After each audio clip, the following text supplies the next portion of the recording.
अस्सलामुअलैकुम। तो आज की वीडियो जो है बहुत ज़्यादा इंपॉर्टेंट है। आज हम लोग बात करने वाले हैं पाइथ कॉइन के बारे में। इस कॉइन के बारे में जो है बहुत कम लोग बात कर रहे हैं। तो इस वीडियो में हम लोग इसके यूज़ केस के बारे में समझेंगे। मैं आपको बताऊंगा यूएस गवर्नमेंट जो है इसको इतना ज़्यादा बैक क्यों कर रही है। तो ये इस एल्ट सीजन का यहाँ पर हिडन जैम हो सकता है जो एक बहुत अच्छी यहाँ पर ग्रोथ कर सकता है। और इस वीडियो में हम लोग इसकी प्राइस प्रिडिक्शन करेंगे, देखेंगे कि 2025 से लेके 2026 तक यहाँ पर ये कहाँ तक जा सकता है। तो चलें इस वीडियो को स्टार्ट करते हैं। मेरा नाम है यूसुफ और आप देख रहे हैं क्रिप्टो यूसुफ।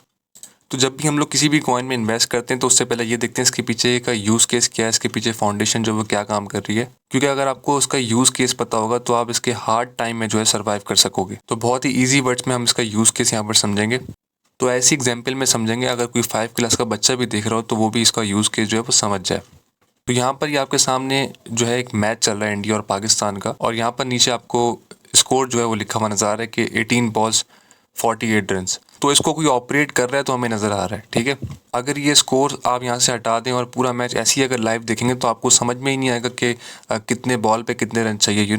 जो भी बंदा स्कोर को कंट्रोल कर रहा है वो जाहिर सी बात है ग्राउंड में बैठा हुआ होगा, अपने कंट्रोल रूम में बैठा होगा ग्राउंड में, और वहाँ से जो है इसको अपडेट कर रहा होगा जो हमारे तक पहुँच रहा है। ठीक है, यहाँ तक तो क्लियर हो गया।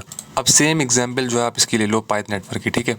अब पाइथ नेटवर्क यहाँ पर क्या करता है, जैसे मैंने आपको बताया कि यहाँ पर एक बंदा ग्राउंड में बैठ के कंट्रोल रूम में बैठ के हमें स्कोर बोर्ड दिखा रहा होता है लाइव स्ट्रीम पे कि ये इतनी बॉल पे इतने रन चाहिए।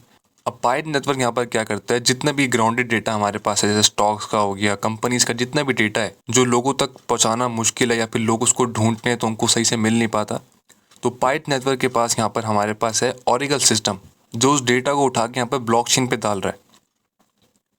अब ब्लॉकचेन पे जब वो डालता है तो सबको ईजिली मिल जाता है, तो आप उस डेटा को इजीली फाइंड कर सकते हो। तो इसी वजह से इसकी डिमांड जो है बहुत ज़्यादा बढ़ गई है। काफ़ी बड़े जो हमारे पास यहाँ पर एनालिस्ट हैं वो ये भी कह रहे हैं कि वो उसको जो है पाइथ नेटवर्क को लिंक से कंपेयर कर रहे हैं। तो हम लोग इसकी अब बात कर लेते हैं टिकोनॉमिक्स की। टोटल सप्लाई जो है ना इसकी यहाँ पर है 9.99 बिलियन, और मार्केट में सर्कुलेट हो रही है 5.74 बिलियन। और इसके अनलॉक की अगर बात की जाए तो यहाँ पर मैं आपको दिखा देता हूँ उसका अनलॉक। 28% इसकी सप्लाई जो यहाँ पर लॉक्ड है, जो अनलॉक्ड होना बाकी है। और जब सप्लाई अनलॉक्ड होती है तो मार्केट में थोड़े से टाइम के लिए प्रेशर आता है, जिसकी वजह से ये कॉइन जो है इसकी प्राइसेस नीचे चले जाती हैं। तो हम लोग अब ये देखते हैं ये लोग इसको अनलॉक कब करेंगे। तो यहाँ पर इन्होंने डेट भी डाली हुई है, मई 2026 को 28% एक ही दिन में ये इसको अनलॉक कर देंगे। तो मई 20 से पहले ही हम लोग इसको सेल कर देंगे। तो चलें इसके चार्ट पे चलते हैं और यहाँ पर हम लोग प्राइस प्रिडिक्शन करते हैं। देखते हैं 2025 से लेके 2026 तक पाइथ कॉइन यहाँ पर कहाँ तक जा सकता है।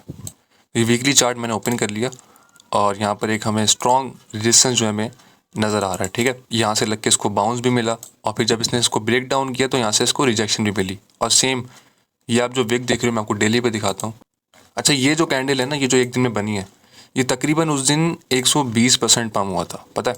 अब ये पता है क्यों पम हुआ था? इस दिन ना यूएस गवर्नमेंट ने अनाउंस किया था कि हम पाइथ नेटवर्क को अपने लिए मतलब इस्तेमाल करेंगे, ये हमारे गवर्नमेंट के जो है काम करेगी यहाँ पर, और हमारा डेटा जो है ब्लॉकचेन पे फीड करेगी। तो जिसकी वजह से लोग यहाँ पर क्रेजी हो गए थे और उन्होंने लॉन्ग पोजीशंस ऑन करी और एकदम जो है ये 120% पम कर गया। तो लॉन्ग पोजीशंस ज़्यादा होने की वजह से यहाँ पर वापस से करेक्शन देखने को मिली, ठीक है, क्योंकि लेवरेज को थोड़ी ऊपर लेके जाना है। तो हम लोग इसकी अभी यहाँ पर प्राइस प्रेडिक्शन करते हैं। तो ये जो इसका रेजिस्टेंस है ना, ये बहुत ज़्यादा इंपॉर्टेंट है। वीकली कैंडल ऊपर आके इसको क्लोज करनी पड़ेगी इस वाले लेवल पे। अभी जो हम लोग हैं वो एक्यूमुलेटिंग फेज में, ठीक है, मतलब यहाँ पर जो वेल्स हैं उसको इस कॉइन को यहाँ पर एक्यूमुलेट कर रही हैं, मतलब बाय कर रही हैं। तो जब उनके बैग्स यहाँ पर फुल लोडेड हो जाएंगे ना, तो उसके बाद आपको हैवी किस्म का पंप देखने को मिलेगा। अगर ये वाला एक्चुअल बॉटम है ना, तो इसके हिसाब से मैं आपको टारगेट बता देता हूँ। अगर ये एक्चुअल बॉटम है, फिबोनाची रिट्रेसमेंट टॉप पकड़ लेंगे इसका, और यहाँ पर हम इसका जो बॉटम है यहाँ पर प्लेस कर देंगे। 0.90 इसका एक टारगेट है जो आप लेके चल सकते हो। 2026 की मई से पहले आपने इसको सेल करना है, ठीक है, क्योंकि एक बहुत बड़ा अनलॉक जो है हमारे पास आ जाएगा। अगर 2026 मई से पहले पहले ये इसके ऊपर यहाँ पर क्लोज होके और मज़ीद ऊपर जाता है तो आपने होल्ड करना है, ठीक है। लेकिन ये फिबोनाची रिट्रेसमेंट का एक बहुत इंपॉर्टेंट रेजिस्टेंस है 0.90 वाला। ये तो उसका मैंने आपको दे दिया टारगेट। अब बाय कहाँ से करना है अब ये भी देख लो, ठीक है, क्योंकि फिर तुम लोग बोलोगे यार कि टारगेट बता दिया, बाय करने का नहीं बताया। देखो भाई, ये वाला जो एरिया आ रहा है ना हमारे पास, ये आ रहा है हमारे पास वेल्स का फेवरेट एरिया। अगर ये यहाँ से नीचे आता है, अभी ये 0.17 पे चल रहा है, ठीक है, अगर ये 1.2 पर आता है 0.12 पे, तो आप इसको यहाँ पर एक्यूमुलेट करना स्टार्ट कर दो। मुझे इस तरह से लग रहा है कि ये ना एक बेयर फ्लैग बना रहा है। ये देखो नीचे आया, ऊपर जाके फिर ये नीचे इस तरह से आ सकता है यहाँ पर। वैसे आप इसको अभी भी बाय कर सकते हो, अगर आपका टारगेट 0.90 है तो इतनी बड़ी बात नहीं है। आप यहाँ पर आके इसको फिर DCA कर लेना अगर ये आता है तो 0.12 से आप इसको एक्यूमुलेट कर सकते हो। ठीक है, एक अच्छी डिमांड जोन है। अगर आप अपने टारगेट तक इसको होल्ड करते हो तो ये तकरीबन आपका बनता है 430% प्रॉफिट ये आपका बनता है।